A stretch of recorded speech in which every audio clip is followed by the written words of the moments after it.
ಓಂ ಶ್ರೀ ಗುರುಭ್ಯೋ ನಮಃ. ಫ್ರೆಂಡ್ಸ್, ಎಲ್ಲರಿಗೂ ನಮಸ್ಕಾರ. ಪ್ರೀತಿಯ ಮಕರ ರಾಶಿಯ ಬಂಧುಗಳೇ, ನಿಮ್ಮ ಜೀವನದಲ್ಲಿ ಈಗ ಒಂದು ಅತ್ಯಂತ ಮಹತ್ವದ ತಿರುವಿನ ಸಮಯ ಆರಂಭವಾಗಿದೆ. ಇದು ಸಾಮಾನ್ಯ ಸಮಯವಲ್ಲ. ನಿಮ್ಮ ಭಾಗ್ಯವೇ ಹೊಸ ದಿಕ್ಕಿಗೆ ತಿರುಗ್ತಾ ಇದೆ. ಇದು ಸಾಮಾನ್ಯ ಸಮಯವಲ್ಲ. ಜೀವನದಲ್ಲಿ ಚಲನೆ ಅನ್ನೋದು ಆರಂಭ ಆಗಿದೆ. ನಿಮ್ಮ ಭಾಗ್ಯವೇ ಹೊಸ ದಿಕ್ಕಿಗೆ ತಿರುಗ್ತಾ ಇದೆ. ಯಾರೂ ತಡೆಯಲಾಗದ ಬದಲಾವಣೆಗಳು ಈಗ ನಡೀತಾ ಇವೆ. ಮುಂದಿನ 24 ಗಂಟೆಗಳಲ್ಲಿ ನಿಮ್ಮ ಜೀವನದಲ್ಲಿ 3 ಪ್ರಮುಖ ಘಟನೆಗಳು ಸಂಭವಿಸುತ್ತೆ. ಈ ಘಟನೆಗಳು ನಿಮ್ಮ ಭವಿಷ್ಯವನ್ನು ಸಂಪೂರ್ಣವಾಗಿ ಬದಲಾಯಿಸಬಹುದು. ಇಷ್ಟು ದಿನ ನೀವು ಅನುಭವಿಸಿದ ಕಷ್ಟಗಳು, ವಿಫಲತೆಗಳು, ನಿರಾಸೆಗಳು ಇವೆಲ್ಲವೂ ಈಗ ನಿಧಾನವಾಗಿ ಅಂತ್ಯಕ್ಕೆ ಬರ್ತಾ ಇದೆ. ನೀವು ಬಹಳಷ್ಟು ಸಹನೆ ತಾಳಿದ್ದೀರಿ. ನೀವು ಮಾಡಿದ ಪರಿಶ್ರಮ ವ್ಯರ್ಥ ಆಗಿಲ್ಲ. ದೇವರು ನಿಮ್ಮ ಪರಿಶ್ರಮವನ್ನು ಗಮನಿಸಿದ್ದಾರೆ. ಮುಂದಿನ 24 ಗಂಟೆಯಲ್ಲಿ ನಿಮ್ಮ ವಿರುದ್ಧ ಇದ್ದವರು ತಮ್ಮ ತಪ್ಪನ್ನು ಅರಿತು ನಿಮ್ಮ ಮುಂದೆನೇ ಅವರು ತಲೆ ಬಾಗುವ ಒಂದು ಸಂದರ್ಭ ಬರಬಹುದು. ನಿಮ್ಮ ಬಗ್ಗೆ ಕೆಟ್ಟದಾಗಿ ಮಾತನಾಡಿದವರು ಈಗ ನಿಮ್ಮ ಪ್ರಗತಿಯನ್ನು ನೋಡಿ ಆಶ್ಚರ್ಯ ಪಡ್ತಾರೆ. ಈ ಸಮಯದಲ್ಲಿ ನೀವು ಹೆಚ್ಚು ಜಾಗರೂಕರಾಗಿರಬೇಕಾಗುತ್ತೆ. ನಿಮ್ಮ ಕುಂಡಲಿಯಲ್ಲಿ ಒಂದು ಶಕ್ತಿಶಾಲಿ ಯೋಗ ಅನ್ನೋದು ರೂಪುಗೊಳ್ತಾ ಇದೆ. ಇದು ನಿಮ್ಮ ಜೀವನದಲ್ಲಿ ದೊಡ್ಡ ಬದಲಾವಣೆಗೆ ಕಾರಣ ಆಗ್ಬೋದು. ಆದರೆ ಒಂದು ತಪ್ಪು ಹೆಜ್ಜೆ ನಿಮ್ಮ ಬದಲಾವಣೆಗೆ ಕಾರಣ ಪ್ರಯತ್ನವನ್ನು ಕೂಡ ಹಾಳು ಮಾಡುತ್ತೆ. ನೀವು ಹಾಕೋ ಒಂದೇ ಒಂದು ತಪ್ಪು ಹೆಜ್ಜೆ ನಿಮ್ಮ ಎಲ್ಲ ಪ್ರಯತ್ನಗಳನ್ನು ಹಾಳು ಮಾಡ್ಬೋದು. ಆದ್ದರಿಂದ ಪ್ರತಿಯೊಂದು ನಿರ್ಧಾರವನ್ನು ಯೋಚನೆ ಮಾಡಿ ತೆಗೆದುಕೊಳ್ಳಿ. ಈ ವರ್ಷ ನಿಮ್ಮ ಜೀವನದಲ್ಲಿ ಹಣಕಾಸಿನ ಸ್ಥಿತಿ ಸುಧಾರಿಸುತ್ತೆ. ಲಕ್ಷ್ಮೀ ದೇವಿಯ ಕೃಪೆ ನಿಮ್ಮ ಮೇಲೆ ಹರಿಯುತ್ತೆ. ಆದರೆ ಹಣವನ್ನು ಸಂರಕ್ಷಿಸುವುದು ಅತ್ಯಂತ ಮುಖ್ಯ. ನಿಮ್ಮ ಸುತ್ತಲೂ ಇರುವ ಕೆಲವರು ನಿಮ್ಮ ಬೆಳವಣಿಗೆಯನ್ನು ಸಹಿಸೋದಕ್ಕೆ ಆಗೋದಿಲ್ಲ.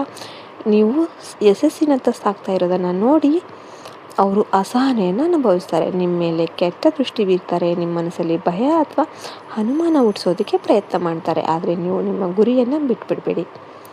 ನಿಮ್ಮ ಶ್ರದ್ಧೆ ಮತ್ತು ಸಹನೆ ನಿಮ್ಮ ಬಲವಾಗಿರುತ್ತೆ. ಮುಂದಿನ 24 ಗಂಟೆಯಲ್ಲಿ ನಿಮ್ಮ ಕೋಪ ಮತ್ತು ಮಾತಿನ ಮೇಲೆ ನಿಯಂತ್ರಣ ಇರಲಿ. ನಿಮ್ಮ ಶತ್ರುಗಳು ನೀವು ತಪ್ಪು ಮಾಡುವುದನ್ನು ಕಾಯ್ತಾ ಇರ್ತಾರೆ. ನೀವು ಕೋಪದಿಂದ ಪ್ರತಿಕ್ರಿಯಿಸಿದರೆ ಅದು ಅವರಿಗೆ ಅವಕಾಶವಾಗುತ್ತೆ. ಅದರಿಂದ ಶಾಂತವಾಗಿ ವಿವೇಕದಿಂದ ನಡೆದುಕೊಳ್ಳಿ. ಕುಟುಂಬದಲ್ಲಿ ಸಣ್ಣ ಗಲಾಟೆಗಳು ಬಂದರೂ ಸಹ ಅದನ್ನು ಸಮಾಧಾನದಿಂದ ಪರಿಹರಿಸಿ. ಈ 3 ಮುಖ್ಯ ವಿಷಯಗಳನ್ನು, ನಿಯಮಗಳನ್ನು ನೀವು ಗಮನಿಸಿ ಇವು ನಿಮ್ಮ ಜೀವನವನ್ನು ಬದಲಾಯಿಸ್ಬೋದು.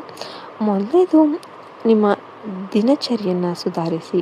ಬೆಳಿಗ್ಗೆ ಬೇಗ ಎದ್ದು ದೇವರನ್ನು ಸ್ಮರಿಸಿ. ದಿನವನ್ನು ಸಕಾರಾತ್ಮಕವಾಗಿ ಆರಂಭಿಸಿ. ವ್ಯಾಯಾಮ ಮಾಡಿ, ಪೂಜೆ ಮಾಡಿ. ಸಾಧ್ಯವಾದರೆ ಪ್ರತಿದಿನ ಹನುಮಾನ್ ಚಾಲಿಸೆಯನ್ನು ಪಠಿಸಿ. ಇದು ನಿಮ್ಮ ಮನೆಯಿಂದ ಸಕಾರಾತ್ಮಕ ಶಕ್ತಿಯನ್ನು ದೂರ ಮಾಡುತ್ತೆ. ನಕಾರಾತ್ಮಕ ಶಕ್ತಿ ಎಲ್ಲವೂ ಕೂಡ ದೂರ ಆಗುತ್ತೆ. ಎರಡನೆಯದು, ನಿಮ್ಮ ಕುಟುಂಬದ ಜೊತೆ ಸಮಯ ಕಳೆಯಿರಿ. ಸಂಬಂಧಗಳು ಜೀವನದ ನಿಜವಾದ ಸಂಪತ್ತು.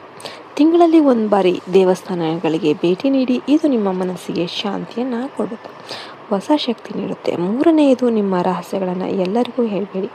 ಎಲ್ಲರನ್ನ ನಂಬುವುದು ತಪ್ಪು. ಕೆಲವರು ನಿಮ್ಮ ನಂಬಿಕೆಯನ್ನು ದುರುಪಯೋಗ ಮಾಡಬಹುದು. ಆದ್ದರಿಂದ ಜಾಗರೂಕರಾಗಿರಿ.